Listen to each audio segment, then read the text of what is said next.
요한복음 11장 38절부터 44절까지 말씀 보도록 하겠습니다.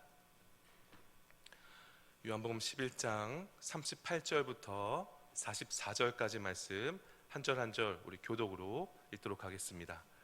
이에 예수께서 다시 속으로 비통히 여기시며 무덤에 가시니 무덤이 굴이라 돌로 막았거늘 예수께서 이르시되 돌을 옮겨 놓으라 하시니 그 죽은 자의 누이 마르다가 이르되 주여 죽은 지가 나흘이 되었음에 벌써 냄새가 나나이다. 예수께서 이르시되 내 말이 내가 믿으면 하나님의 영광을 보리라 하지 아니하였느냐 하시니 돌을 옮겨 놓으니 예수께서 눈을 들어 우러러 보시고 이르시되 아버지여 내 말을 들으신 것을 감사하니이다. 항상 내 말을 들으시는 줄을 내가 알았나이다. 그러나 이 말씀 하옵는 것은 둘러선 무리를 위함이니 곧 아버지께서 나를 보내신 것을 그들로 믿게 하려 함이니이다. 이 말씀을 하시고 큰 소리로 나사로야 나오라 부르시니 같이 읽겠습니다. 죽은 자가 수족을 배로 동인 채로 나오는데 그 얼굴은 수건에 쌓였더라. 예수께서 이르시되 풀어 놓아 다니게 하라 하시니라. 아멘. 추운 날씨를 뚫고 지금 이 자리에 오신 여러분들을 주님의 이름으로 환영하고 축복합니다. 오늘 말씀의 제목은 돌을 옮겨 놓으라라는 제목으로 함께 우리가 말씀을 나누고자 합니다. 오늘 말씀의 배경을 살펴보면 나사로와 마르다 그리고 마리아 이렇게 세 남매가 서로를 의지하며 베다니에 살고 있었습니다. 그들은 평소에 예수님과 좋은 관계를 맺고 있었어요. 예수님께 말씀 듣기를 즐겨 있고 함께 할 수 있음을 기뻐한 그들은 예수님께서는 사랑하셨습니다. 그래서 예수께서 베다니에 가실 때면 그들의 가정을 잊지 않으셨고 남매도 정성을 다해 예수님을 섬겼습니다.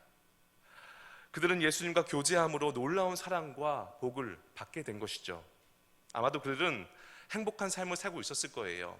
예수님과 함께 교제를 나누며 문제를 해결받고 때론 친구처럼 또 가족처럼 지낼 수 있는 것 자체가 행복이었을 것입니다. 그 행복이 영원할 것 같았고 별다른 걱정도 없이 즐거운 나날을 보내고 있었던 것이죠. 그런데 어느 날 집안에 기둥과 같은 나사로가 병에 걸리고 맙니다. 그리고 그 병은 날이 갈수록 점점 더 악화되는 거예요. 이때 누이들이 할 수 있는 최선의 방법은 무엇입니까? 바로 자신들과 함께 했던 예수님을 찾는 거였어요. 그분이라면 분명 해결책을 알고 계실 거야. 그분이라면 나사로의 병을 깨끗이 낫게 하실 거야 라는 믿음이 있었던 것이죠. 누이들은 서둘러 사람을 예수님께로 보내서 사랑하시는 나사로가 병이 들어 위독하니 빨리 오셔서 고쳐달라고 요청합니다. 그런데 나사로가 병이 들었다고 하는 이야기를 들으신 예수님께서 이상한 반응을 보이시는 거예요. 평소의 모습이라면 사랑했던 나사로의 병이 들었다고 하면 속히 달려오셔야 할 텐데 이렇게 말씀하십니다. 이 병은 죽을 병이 아니라 하나님의 영광을 위함이요 하나님의 아들로 영광을 얻게 하려 함이라 라고 말씀하시고는 그곳에서 이틀을 더 머무셨습니다. 이때 마르다와 마리아의 심정은 어땠을까요?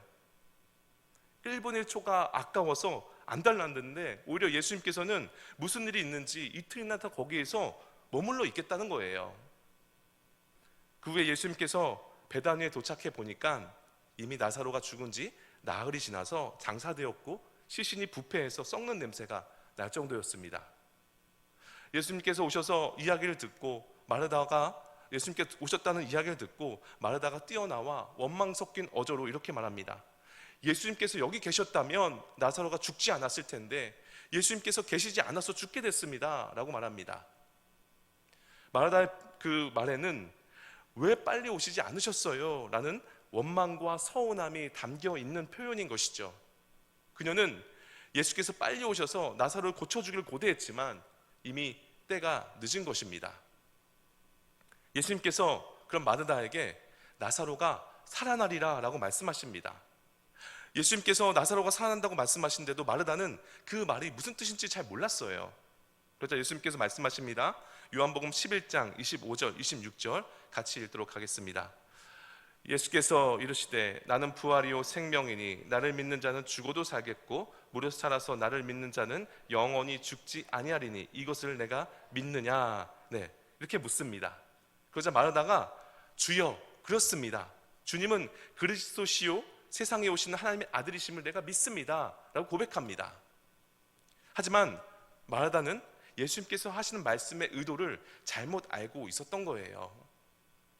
지금 예수님께서는 나사로가 죽음에서 깨어나 무덤에서 걸어 나오실 것을 말씀하시고 계셨지만 마르다는 예수님의 말씀을 들으면서 다시 살아날 것이라고 생각하지도 못했고, 먼 훗날 심판의 날 죽은 자들이 부활하는 그날에 나사로가 살아나리라고 하는 말로 이해했던 것이죠.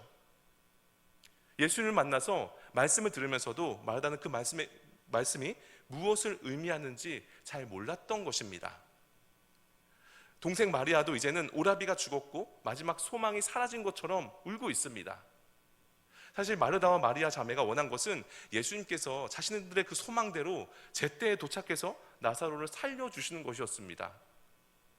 정말 간절한 마음으로 1분 1초가 멀다 하고 빨리 오기를 바라면서 기도했을 거예요. 하지만 그들의 기도와 소망은 산산조각 나고 맙니다. 예수님은 서둘러 오시지도 않았고 결국 나사로는 죽게 된 것이죠. 여러분, 만약 우리가 이러한 상황이라면 어떻게 생각을 할까요? 자신의 기도가, 간절한 기도가 응답을 받지 못했다고 생각합니다. 자기들이 원하는 대로 응답되지 않았기 때문에 절망해요. 내가 신앙생활 열심히 하고 주님을 알아갈 때는 은혜가 있고 감격이 있지만 막상 힘든 일과 어려운 문제 때문에 열심히 기도하고 간구했는데 그 응답이 이루어지지 않으면 마치 마르다처럼 실망하고 좌절하기도 한다는 것이죠. 함께 하신다던 예수님은 보이지도 않고 혼자가 된 것 같은 그러한 느낌을 받았을 겁니다. 하지만 이때 우리가 잊지 말아야 할 것이 있습니다. 하나님께 기도하는 것은 우리에게 속한 일이지만 그 응답은 전적으로 하나님께 속한 일이라는 것입니다. 그렇습니다. 기도 응답은 우리가 원하는 대로 되는 것이 아니라는 사실이에요. 하나님께서는 우리의 생각과 방법대로 우리가 원하는 때에 응답하시는 것이 아니라 하나님의 방법과 하나님의 뜻대로, 그리고 하나님의 때에 분명히 응답하신다는 것입니다. 우리는 때론 어떤 상황을 놓고 기도했는데 기도 응답이 없으면 모든 것이 끝났다고 생각할 때가 있습니다. 하나님께서 내 기도를 듣지 않으셨다고 서운하게 생각할 때도 있다는 것이죠. 그러나 그것은 단지 믿음 없는 우리들의 눈에만 그렇게 보이는 것입니다. 하나님께서 상황이 끝이라고 말씀하시기 전까지는 아직 끝난 것이 아니라는 것이죠. 다시 말해서 우리의 인생이 끝날 때까지 끝난 것이 아니라는 겁니다. 여러분, 정말 힘들고 어려운 문제가 있으십니까? 그 힘든 상황이 계속될 것 같습니까? 아니에요. 그 일로 인해서 좌절하거나 절망하지 마시기를 바랍니다. 눈에 보이는 것이 전부가 아닙니다. 사실 지금 현실을 보면 기도한 대로 일이 풀리지 않고 상황이 더 어려워질 수도 있어요. 병 고침을 위해 기도했는데 병이 더 악화되기도 하고, 경제적인 어려움을 풀어달라고 기도했는데 점점 더 꼬이기만 할 수도 있습니다. 그리고 관계적인 부분에서 더 힘들어질 수도 있다는 것이죠. 평소에는 기도도 잘 안 하다가 이번에는 맘 잡고 열심히 기도에 매달렸는데 문제가 해결되지 않을 수도 있습니다. 그 시점에 많은 기독교인들이 절망하고 실망하여서 신앙의 침체기를 맞습니다. 내가 이렇게까지 했는데 어떻게 이런 모습을 지켜보실 수가 있는 것인가 하고 낙담되기도 해요.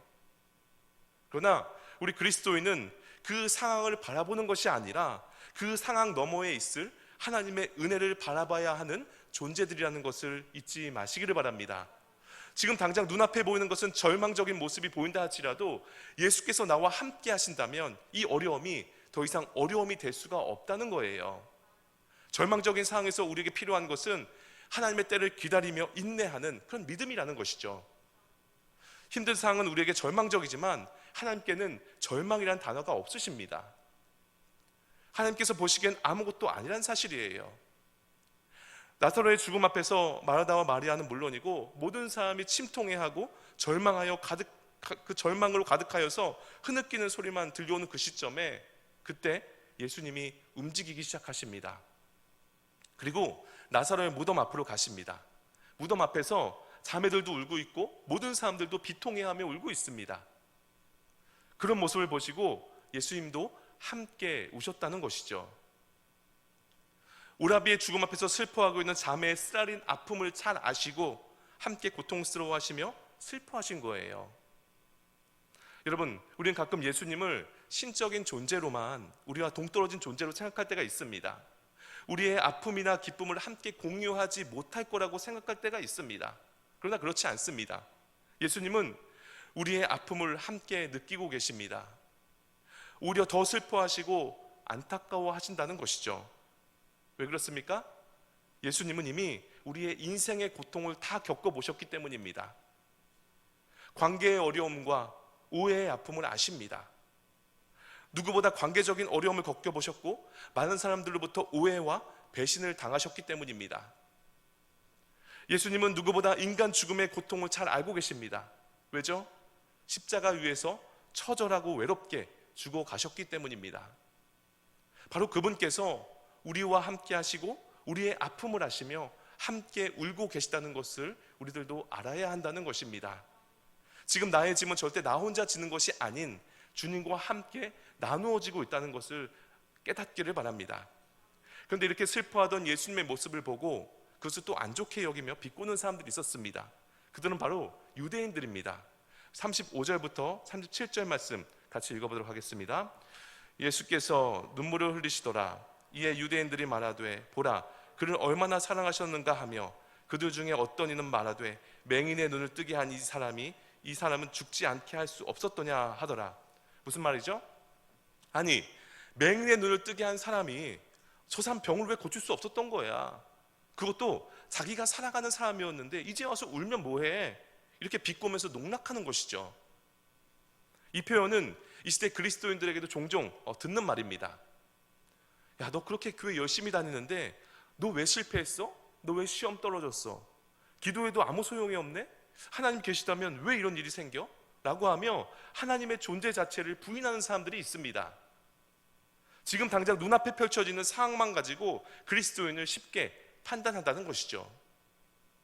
이러한 말들을 비통해 하시며 눈물을 흘리시던 예수님께서 마침내 입을 여셨습니다. 그리고 뭐라고 말씀하세요? 무덤을 막고 있는 돌을 옮겨 놓으라 라고 말씀합니다. 39절 읽어보도록 하겠습니다. 예수께서 이르시되 돌을 옮겨 놓으라 하시니 그 죽은 자의 누이 마르다가 이르되 주여 죽은 지가 나흘이 되었음에 벌써 냄새가 나나이다. 네, 예수님께서는 무덤을 막고 있던 큰 돌을 옮겨 놓으라고 말씀하셨습니다. 그러나 마르다가 뭐라 그래요? 예수님 죽은 지 나흘이나 돼서 벌써 썩은 냄새가 납니다 라고 말하죠. 아무 소망도 없는 죽은 시체 앞에서 예수님이 뭘 할 수 있겠습니까? 라고 반문하는 겁니다. 여러분, 왜 예수님은 갑자기 나사로의 무덤 앞에서 돌을 옮겨 놓으라고 하신 것일까요? 그것은 절망적인 상황이다 할지라도 끝까지 주님의 말씀을 따르기를 원하신 것입니다. 다른 사람들이 비아냥거리고 비난한다고 해도 지금 아무 소망이 없는 상황이라 할지라도 그 상황 속에서도 예수님의 말씀을 따르기를 원하신다는 거예요. 여러분, 이제 많은 사람들이 돌을 옮겨 놓으라는 주님의 명령을 주저합니다. 지금 현실을 바라볼 때 이것은 불필요한 일이고 수고스러운 일이거든요. 그리고 그것 분위기와는 전혀 맞지 않는 명령입니다. 한마디로 비상식적인 그런 명령인 것이죠. 그러나 예수님께서 돌을 옮겨 놓으라는 명령은 불가능한 말씀이 아닙니다. 마음만 먹으면 할 수가 있는 행동이에요. 말씀만 의지하여 나간다면 따를 수가 있는 명령이라는 것이죠. 그렇습니다. 주님께서는 우리에게 불가능한 것을 요구하시는 것이 아닙니다. 율법의 613가지의 조항을 지키라고 하신 것도 아니에요. 기적을 일으켜보라고 하신 것도 아닙니다. 말씀을 통해서 우리가 할 수 있는 일을 우리에게 하라고 말씀하고 계시는 겁니다. 말씀에 순종해서 우리가 할 수 있는 일을 하면 그 다음에는 주님께서 일하시겠다는 것이죠. 주님께서 일하심을 보기를 원한다면 말씀에 의지하여 우리의 앞을 막고 있는 돌을 치워야 한다는 거예요. 어떤 사람들은 무덤을 막고 있는 돌까지 예수님께서 치워주기를 원하지만 돌을 옮기는 것은 얼마든지 우리가 할 수 있는 일입니다. 그것은 우리의 영역이라는 것이죠. 우리가 말씀만을 가지고는 아무런 기적도 일어나지 않습니다. 우리가 말씀대로 행할 때 그 말씀이 능력이 되어 우리 삶 속에서 놀라운 일들로 나타나게 되는 것입니다. 예수님께서 나사로가 다시 살아날 것이라고 말씀하셨지만 마르다는 아직도 그 말씀의 의미를 몰랐습니다. 그리고는 절망적인 현실이라는 상황만 바라보면서 이미 죽어서 냄새나는 무덤의 돌을 옮겨봤자 소용이 없다고 반응합니다. 이것은 오늘날 우리들의 삶에서도 동일하게 일어나요. 예수님께서는 말씀을 통해서 우리의 문제와 어려움 앞에 놓여진 돌을 옮겨 놓으라고 말씀하고 계십니다. 그렇지만 우리들은 마르다처럼 주님의 말씀을 듣고도 말씀대로 잘 행하지 않고 부정적인 마음이 가득해서 그렇게 살고 싶지 않은 우리들의 모습이라는 것이죠. 주님, 무슨 말씀인지 알겠지만 그 말씀은 이 시대와 맞지 않아요. 주님, 제가 아는데 이거 소용없는 일이에요. 그냥 저를 위로해 주세요. 좋은 말씀 감사해요. 그런데 그 말씀을 실천하기는 어려울 것 같네요. 그래서 결국 기도의 응답을 받지 못하고 기적을 경험하지 못하는 경우가 너무나도 많다는 겁니다. 비현실적이라고 해서 내가 알고 있는 지식이나 경험에 비추어 봐서 불가능이라고 생각하기 때문에 말씀대로 잘 행하려 하지 않는다는 것이죠. 그러나 여러분, 이해되어야 믿는 것은 과학이지만 믿고 나면 이해되는 것이 바로 신앙이라는 것입니다. 비슷해 보이지만 본질적으로 다르다는 것이죠. 비록 이해되지 않는다고 할지라도 예수님의 말씀을 전적으로 믿고 순종한다면 그때 비로소 기적이 일어나는 것입니다. 베드로는 깊은 곳에 그물을 던지라는 주님의 그 비상식적인 말씀이 이해되지 않았지만 오늘 말씀을 의지하여 그물을 내릴 때 놀라운 기적을 체험했던 것이고 예수님의 제자가 되는 복 중에 복을 누리게 됐던 것입니다. 오늘 말씀처럼 돌을 옮겨 놓으라는 비상식적인 명령 앞에 이해되지 않아도 순종했을 때 놀라운 기적이 일어난 것입니다. 나를 막고 있는 내 상황과 환경이라는 그 돌을, 내 지식이라는 그 돌을, 내 뜻이라고 하는 그 돌을, 내 선입견이라고 하는 그 돌을 옮겨 놓을 때 바로 그때 하나님의 은혜를 경험하게 되는 것입니다. 그곳에 많은 사람들이 죽은 지 이미 나흘이나 지나서 시신도 부패하고 있는 나사로를 보고 절대로 나사로가 살 수 없다고 생각했습니다. 현실적인 환경만 보면 돌을 옮길 수 없다는 것이죠. 여러분, 무덤을 막고 있는 돌을 옮기려면 죽은 나사로를 봐서는 안 됩니다. 환경을 봐서는 안 된다는 거예요. 그렇다면 우리는 무엇을 봐야 할까요? 돌을 옮기라고 말씀하시는 예수님을 의지해야 함을 믿으시기를 바랍니다.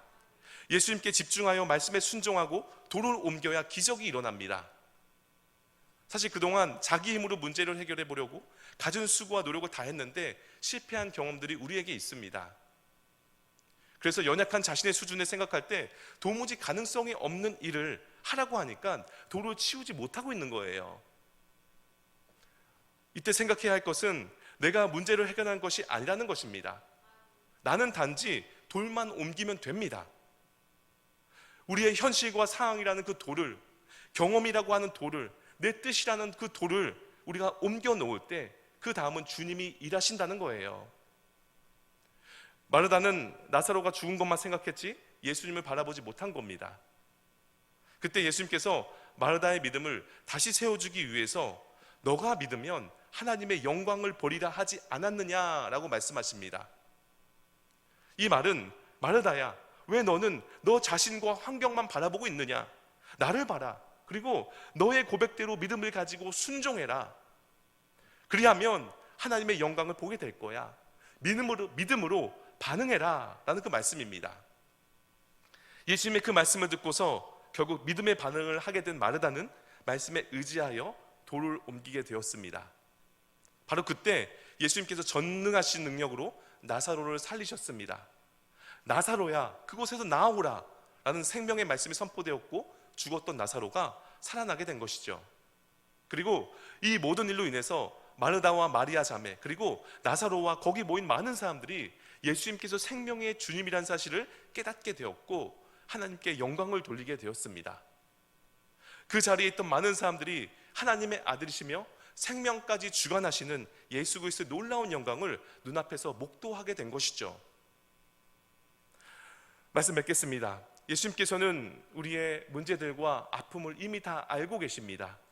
우리가 얼마나 힘든 절망 가운데 있는 것도 아시고 함께 아파하시며 눈물을 흘려주십니다. 우리가 주님과 함께하면 어떤 상황도 바뀔 수가 있습니다.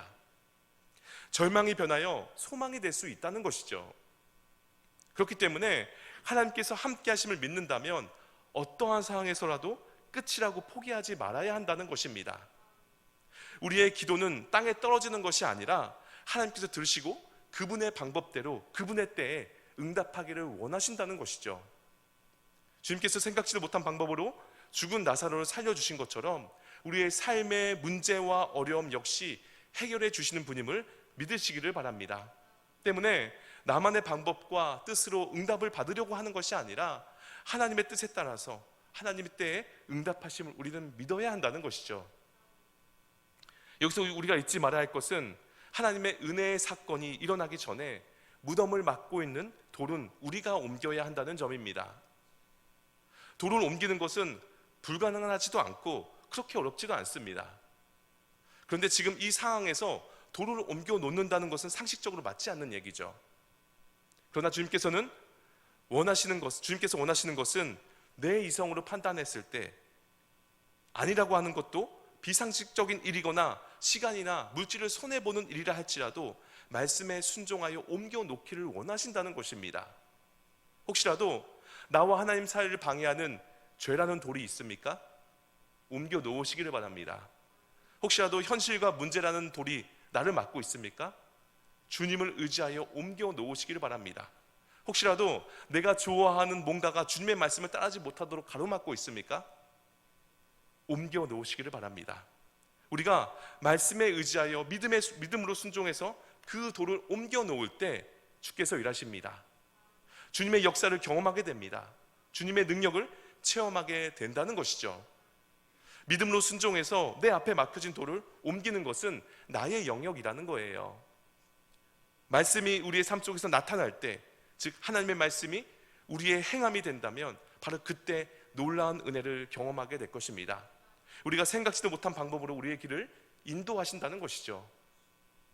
아무리 많은 말씀을 들어도 행하지 않는다면, 돌을 옮겨놓지 않는다면 우리 삶의 아무런 역사도 그 어떤 은혜도 경험하기 힘들어질 것입니다.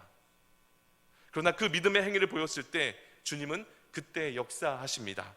그 말씀에 순종했을 때 우리가 생각지도 못한 방법들로 우리의 삶 가운데 나타나게 됨을 믿으시기를 바랍니다.